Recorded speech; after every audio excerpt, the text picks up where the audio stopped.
मैं हूं लियाकत अली राहू। मैं आज आपको सिखाऊंगा कि हमारे पास एक और डेटाबेस है एचईसी डिजिटल लाइब्रेरी की तरफ से, उसको हम किस तरीके से एक्सेस कर सकते हैं। जिस डेटाबेस का नाम है प्रोक्यूस डिजर्टेशन एंड थीसिस ग्लोबल। इसके अंदर ज़्यादा से ऑल ओवर द वर्ल्ड जो भी थीसिस हैं, एमफिल पीएचडी की रिसर्च किया हुआ वर्क है, वो सारी की सारी थीसिस अवेलेबल होती हैं मेजॉरिटी ऑफ में। अब हम उसको देखते हैं, इसको हम किस तरीके से एक्सेस कर सकते हैं। एक तरीका आपके पास ये है कि आप अपने इंस्टीट्यूट की या डिजिटल लाइब्रेरी को ओपन करके वहाँ से जाएं, प्रोक्यूस की लिंक पे क्लिक करें। जैसे आप उस पर क्लिक करेंगे तो एक पेज आपके पास ओपन होगा।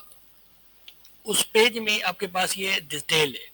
अब ये प्रोक्यूस डेटाबेस जो है वो किस किस जो है सब्जेक्ट को कवर करता है। अब ये देखें, नीचे सब्जेक्ट कवर्ड है, आर्ट का सब्जेक्ट भी कवर करता है, बिजनेस एंड इकोनॉमिक्स भी करता है, एजुकेशन है, ह्यूमैनिटीज है, सोशल साइंसेज है, बिहेवियरल साइंस है, नेचुरल साइंस है, मैथमेटिक्स एंड फिजिकल साइंस है, हेल्थ एंड मेडिकल साइंसेस है। क्लियर। यहाँ पे अब हम ये डेटाबेस का थोड़ा सा लिटिल बिट इंट्रोडक्शन था।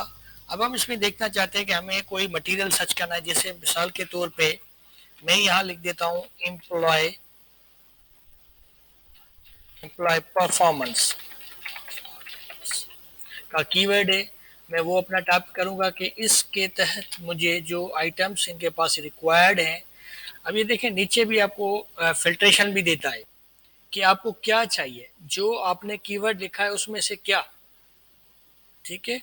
डिजर्टेशन ओनली, यानी कि डॉक्टीसिस चाहिए मुझे अगर पीएचडी की, तो मैं सिर्फ यहाँ टिक करूंगा डिजर्टेशन, डॉक्टरल डिजर्टेशन ओनली। उसके बाद आपको जो कीवर्ड यहाँ पे देखें, ये लिखा हुआ है adoption of internal social media for employee engagement and its influence on employee performance and examination of airline employee in the UK and Nigeria. Clear. ये एक स्टडी है पीएचडी की, आपको ये चाहिए तो आप इस पर क्लिक करें, या आपको कोई और चाहिए। नीचे ये सारी पीएचडी की डिजर्टेशंस हैं, तो इनमें से जो भी आपको सिलेक्टेड होगी। अच्छा, अब क्या है कि इतनी सारी तो हमें नहीं चाहिए, यहाँ तो बहुत ज़्यादा इन्होंने एक लिस्ट दी हुई है। अब हम इसमें करेंगे फिल्ट्रेशन का काम कि मुझे कितनी लेटेस्ट चाहिए। मिसाल के तौर पे पब्लिकेशन लेटेस्ट है, आप पब्लिकेशन डेट दे सकते हैं कि मुझे यहाँ से लेके यहाँ तक चाहिए। ड्यूरेशन ये लिखी हुई है आपके पास, आप इसको कम करें। ये लिख रहा है 80 से, अब मैं चाहता हूँ कि फिर फॉर एग्जांपल मुझे 2010 से चाहिए, तो मैंने डेट को दिया, अपडेट कर दूंगा मैं डेट। उसके बाद एक और फिल्टर है सब्जेक्ट का, कि सब्जेक्ट किस तरीके से मुझे सब्जेक्ट लगाना है, क्योंकि मुझे हर सब्जेक्ट जैसे तो नहीं चाहिए।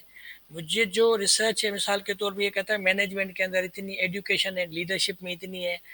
मैं कहता हूँ एजुकेशन एंड लीडरशिप पे 21,227 थीसिस हैं, मुझे वो दिखा दो। मैं सिर्फ एजुकेशन पे काम करना चाहता हूँ तो मुझे वो चाहिए। इसी तरीके से एक और इस तरीके से दूसरे भी आपके पास फिल्टर्स हैं, सब्जेक्ट्स के फिल्टर हैं। फिर उसके बाद इंस्टीट्यूशंस के फिल्टर्स हैं कि कौन से इंस्टीट्यूशन की रिसर्च होनी चाहिए, वो आपने फिल्टर दे दिए। फिल्टर देने के बाद देखें आपके पास रिजल्ट और कम हो गई। अभी ये रिजल्ट आ गई। अभी यहाँ देखें school climate, correlational analysis of superintendent leadership communication and employee performance. आप इस थीसिस को भी ले सकते हैं। आपने इस पर राइट क्लिक किया, आपके पास ये थीसिस ओपन हो रही है। इससे पहले हमने किसी और थीसिस पे किया था, वो भी आपके पास ओपन हो चुकी है। ठीक है।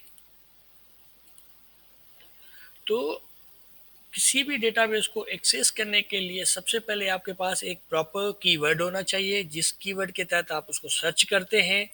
देन आपको फिल्ट्रेशन आनी चाहिए, क्योंकि फिल्ट्रेशन से क्या होता है, एक आपकी जो रिसर्च टॉपिक है उसको वो नैरो डाउन कर देता है, यानी कि कम से कम जो रिलेटेड एग्जैक्ट मटेरियल आपको चाहिए होगा वो आपको मिलेगा। अगर हम फिल्टर नहीं लगाएंगे तो हमारे पास रिजल्ट तो बहुत सारी आ जाएगी, क्योंकि वो कीवर्ड तो हर जगह यूज होता है। तो हमें कोशिश करनी चाहिए कि अपने कीवर्ड देने के बाद हमें फिल्ट्रेशन आनी चाहिए कि मुझे लेटेस्ट आर्टिकल चाहिए या लेटेस्ट थीसिस चाहिए, इस जो है आथर की नहीं, हमें पता है सब्जेक्ट की चाहिए, या ईयर। क्योंकि ज़्यादा से ज़्यादा जो फिल्टर्स होते हैं, दो फिल्टर की यूज़ किए जाते हैं। एक आपके पास फिल्टर होता है डेट का, latest article, latest thesis, latest research, यानी कि टाइम। और दूसरा होता है सब्जेक्ट का। ठीक है, कि किस सब्जेक्ट के साथ तहत ये रिजल्ट हो। ठीक है। अब ये थीसिस है, आप इसको यहाँ पे जस्ट डायरेक्टली डाउनलोड पे क्लिक करेंगे तो ये आपके पास डाउनलोड हो जाएगी। एक और थीसिस जिस पे हमने क्लिक किया था स्कूल वाली में जो है एम्प्लॉय परफॉर्मेंस पे, आप उस पर भी क्लिक करेंगे तो वो भी आपके पास ये देखें यहाँ पे रिजल्ट आ चुकी है। आप इसको क्लिक करेंगे तो वो भी आपके पास डाउनलोड के लिए एक्टिवेट हो जाएगी। ठीक है। अच्छा, अब उसके बाद मिसाल के तौर पे मुझे कुछ और कीवर्ड सर्च करने हैं या कोई और मटेरियल सर्च करना है, जैसे मैं कहता हूँ नॉलेज। ठीक है, नॉलेज मैनेजमेंट। ठीक है, अगेन मैं इन पे मारूंगा। इसी तरीके से आपको जो मटेरियल रिक्वायर्ड है आप अपना पहले कीवर्ड लिखेंगे। कीवर्ड लिखने के बाद आप उसमें फिल्ट्रेशन लगाएंगे।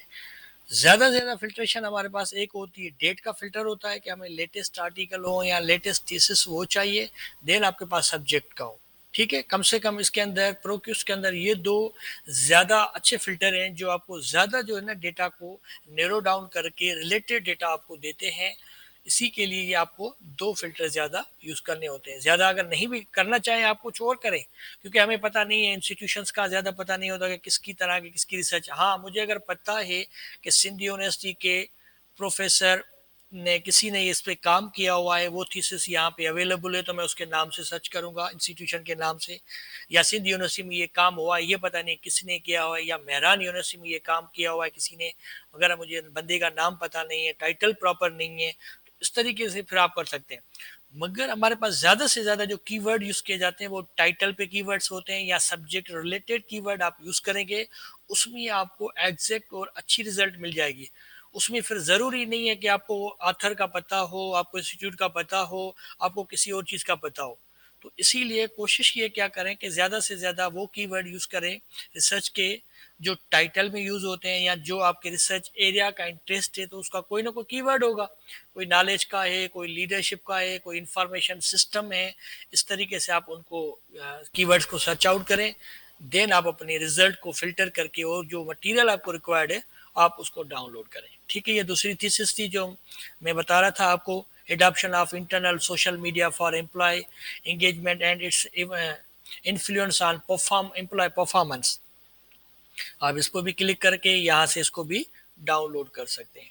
तो ये हमारा प्रोक्यूस का काम था कि इसका काम है कि जितने मटेरियल आपके पास उनके पास अवेलेबल है वो आपको एक्सेस करते हैं। आप वहाँ से थीसिस भी डाउनलोड कर सकते हैं, कुछ पेपर्स भी होते हैं, मगर ज़्यादा से ज़्यादा प्रोक्यूस जो है थीसिस को सपोर्ट करता है। और लेटेस्ट थीसिस जो इंटरनेशनली काम, ये देखें 2021 की थीसिस है, PhD रिसर्च वर्क। तो आपको इस तरीके से जो उससे क्या होता है कि आपको कॉन्सेप्ट क्लियर होता है कि इंटरनेशनली किस तरीके से थीसिस पे राइट अप किया जाता है, लिटरेचर कैसे रिव्यू किया जाता है, रिसर्च मेथोडोलॉजी क्या होती है, उन्होंने कौन कौन से जो इंट्रोडक्शन में क्या लिखा हुआ है, क्या चीज़ें रिक्वायर्ड हैं, नीड क्या इंटरनेशनल। क्योंकि पाकिस्तान की जितने भी हम रिसर्च करते हैं तो वो आउट ऑफ कंट्री जाती है एक्सेस होने के लिए, तो आउट ऑफ कंट्री एवेल्यूशन के लिए जाती है। तो जितना हम इंटरनेशनल स्टैंडर्ड और जो है मटीरियल अच्छा से अच्छा मटीरियल थीसिस को यूज़ करेंगे, थीसिस को डेवलप करेंगे, अच्छे तरीके से राइट अप करेंगे, तो उतनी हमें जो है इवोल्यूशन हमारे लिए इजी रहेगी। और अच्छा, जो बाहर के इवोल्यूटर्स हैं वो अच्छी कमेंट्स देंगे। ज़्यादा काम होगा तो इतने हमारे जो उनके कमेंट्स आती हैं चेंजेस की वो इतनी कम आएंगी। ठीक है जी, थैंक यू।